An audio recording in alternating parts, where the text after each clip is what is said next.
کیا چار فرقوں میں بٹنا ضروری ہے؟ کیا علماء کو بیٹھ کر ایک ہی رائے پر متحد نہ ہو جانا چاہیے تاکہ اختلاف کی نوبت نہ آئے؟ یہ ایک لمبی گفتگو کا موضوع ہے، لیکن میں پھر بھی چند باتیں آپ کے سامنے عرض کر دیتا ہوں تاکہ بات سمجھنے میں آسانی ہو۔ اگر آپ کو تفصیلی ویڈیو چاہیے تو کمنٹ کریں۔ تو سب سے پہلی بات سمجھنے کی جو ہے وہ یہ کہ دیکھو، اختلاف پہلے بھی تھا، اب بھی ہے اور ہمیشہ باقی رہے گا۔ قیامت تک اختلاف ختم نہیں ہو سکتا، اور اس کی وجہ یہ ہے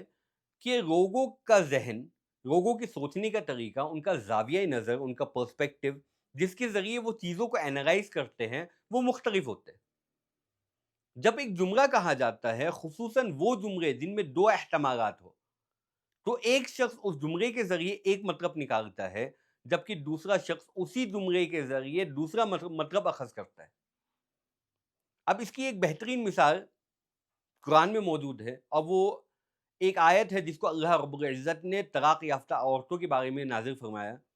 کہ وہ عورتیں مثلاً جن کو 2 طلاق پڑ گئی ہو، وہ عدت کب تک گزارے، شوہر کو رجوع کا حق کب تک حاصل ہوگا، وہ عورتیں کب تک دوسرا نکاح کر سکتی ہے۔ تو قرآن کہتا ہے وَالْمُطَلَّقَاتُ يَتَرَبَّصْنَ بِأَنفُسِهِنَّ ثَلَاثَةَ قُرُوء،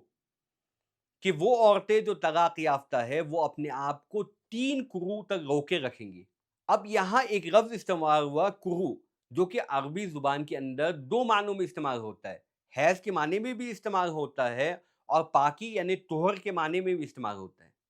اب اس کا سیدھا اختلاف کا اثر اس پہ پڑتا ہے کہ ایک رائے کے مطابق شوہر کے لیے رجوع کی مدت ذرا سی لمبی ہو جاتی ہے، اور دوسرے رائے کے مطابق شوہر کے لیے رجوع کی مدت ذرا کم ہو جاتی ہے۔ اب سوال اصل یہ ہے کہ اللہ تو علیم و خبیر ہے نا، اللہ کو تو سب کچھ پتہ ہے، تو اللہ کو یہ بھی پتہ ہے کہ قروء ایسا لفظ ہے جو عربوں کے یہاں 2 معنوں میں استعمال ہوتے ہیں۔ اللہ کو معلوم تھا کہ اس کی وجہ سے شاید صحابہ کے درمیان میں اختلاف پیدا ہو جائے کہ عبداللہ ابن مسعود رضی اللہ تعالیٰ عنہ اس کا معنی حیض لے اور زید ابن ثابت رضی اللہ تعالیٰ عنہ اس کا معنی طہر لے۔ کہ اللہ کے لیے یہ بات مشکل تھی کہ اللہ تعالیٰ صاف طور پہ کہہ دیتے کہ طلاق یافتہ عورتیں اپنے آپ کو روکے رکھیں گی 3 حیض تک یا 3 طہر تک، لیکن اس کے باوجود اللہ رب العزت نے انہی الفاظ کے ذریعے یہ تعبیر فرمائی اور اختلاف کو باقی رکھا، اس لیے کہ یہ اختلاف فطری اختلاف ہے اور اس فطرت کو اللہ نے قبول فرمایا۔ بلکہ اس سے بھی آگے چل کر ایک آسان مثال ہے۔ دیکھو، ہمارا عقیدہ ہے کہ اللہ کے رسول صلی اللہ علیہ وسلم جو بھی بات دین کے سلسلے میں، شریعت کے سلسلے میں کہتے ہیں، وہ اپنی طرف سے نہیں کہتے، بلکہ وہ وحی من اللہ ہے، اللہ کی طرف سے وحی کے طور پر کہتے ہیں۔ وما ينطق عن الهوى ان هو الا وحی یوحی۔ تو اللہ کے رسول صلی اللہ علیہ وسلم نے ایک موقع کے اندر صحابہ کو حکم دیا کہ تم لوگ بنو قریظہ پہنچو،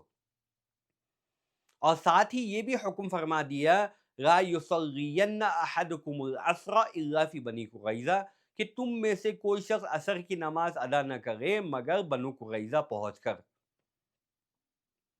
اب اس جملے کے کہنے کی وجہ سے صحابہ 2 جماعتوں میں بٹ گئے۔ ایک جماعت تو وہ تھی جو کہنے لگی کہ اللہ کے رسول نے نماز پڑھنے سے منع فرمایا کہ جب تک بنو قریظہ نہ پہنچ جائے، لہٰذا چاہے نماز قضا ہو جائے ہم بنو قریظہ پہنچ کر ہی نماز ادا کریں گے۔ اور دوسری وہ جماعت تھی جو کہنے لگی کہ اللہ کے رسول نماز قضا کرنے کو نہیں کہہ رہے تھے، بلکہ اللہ کے رسول کی مراد یہ تھی کہ تم گھر سے جلدی نکلو اور جلدی بنو قریظہ پہنچ کر نماز ادا کرنا۔ لہٰذا انہوں نے راستے میں ہی عصر کی نماز ادا کر لی۔ جب اللہ کے رسول صلی اللہ علیہ وسلم تک یہ خبر پہنچی تو اللہ کے رسول صلی اللہ علیہ وسلم نے دونوں جماعتوں میں سے نہ کسی کو ڈانٹا نہ کسی کو غلط ٹھہرایا، بلکہ اللہ کے رسول نے اس اختلاف کو قبول فرمایا، اور اس اختلاف کی وجہ سے صحابہ کے درمیان میں عداوت دشمنی پیدا نہیں ہوتی تھی، بلکہ یہ ان کے لیے رحمت تھی، وسعت تھی۔ اسی کو امام سیوطی رحمۃ اللہ علیہ کہتے ہیں، وہ کہتے ہیں کہ یہ مذاہب کا جو اختلاف ہے نا، یہ امت کے لیے ایک بڑی نعمت اور ایک عظیم فضیلت ہے، اور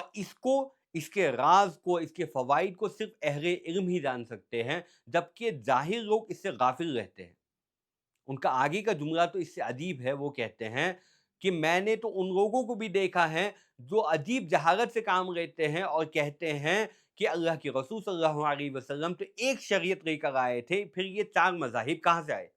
تو بھائی میرے، اختلاف باقی رہے گا، لیکن ضرورت اس بات کی نہیں ہے کہ اختلاف کو ختم کر دیا جائے، ضرورت اس بات کی ہے کہ اس کے ساتھ رہنے کی عادت بنائے، جسے ہم انگریزی میں کہتے ہیں اگری ٹو ڈس اگری کا جذبہ ہمارے اندر پیدا ہو۔ امام شافعی رحمۃ اللہ علیہ کا اختلاف اپنے ایک شاگرد سے ہوا، تو ان کا ایک جملہ ہے، وہ مشہور ہے، وہ کہنے لگے الا نستقیم ان نکون اخوانا وان لم نتفق فی مسئلہ، کیا ہم پھر بھائی بھائی نہیں رہ سکتے اگرچہ ہمارا کسی مسئلے میں اختلاف کیوں نہ ہو جائے؟ اور یہ اتحاد کی بات کہنے والے آپ پہلے شخص نہیں ہیں۔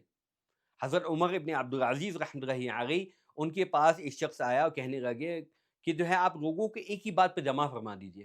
عمر ابن عبدالعزیز رحمۃ اللہ علیہ نے فرمایا کہ میں اس بات کو پسند نہیں کرتا کہ لوگوں کے درمیان سے اختلاف ہی ختم ہو جائے، بلکہ انہوں نے مختلف علاقوں میں حکمرانوں کو خطوط کے ذریعے بھیجا، یہ پیغام بھیجا کہ تم اپنے علاقے کے فقہا کی اتفاق کے موافق ہی فیصلہ کرنا، بلکہ اس سے آگے تر کر امام مالک کی کتاب موطا امام مالک وہ خالصتاً فقہ کی کتاب نہیں بلکہ اصل حدیث کی کتاب ہے۔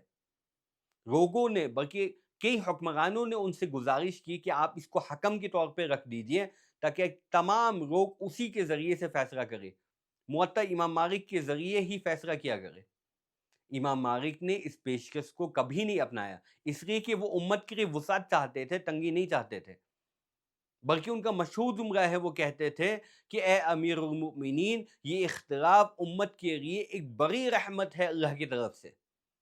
ہر شخص اسی پر عمل کرتا ہے جو اس کے نزدیک صحیح ہے، اور ہر شخص ہدایت پر ہے، اور ہر شخص کا مقصد اللہ تک پہنچنا ہے۔ اور یہ بات بھی سمجھ لیجئے کہ یہ اختلاف جو ہے نا، یہ حق اور باطل کا اختلاف نہیں بلکہ خطا اور ثواب کا اختلاف ہے، اور خطا بھی ایسا اجتہادی جس پر حدیث کی روشنی میں اجر کا سبب بنتا ہے یہ، اور ایسا اختلاف کہ جس کو ہم دنیا میں حل ہی نہیں کر سکتے کہ کون خطا پر ہے کون ثواب پر ہے، ہم نہیں جان سکتے، اس لیے کہ دلائل دونوں طرف ہے،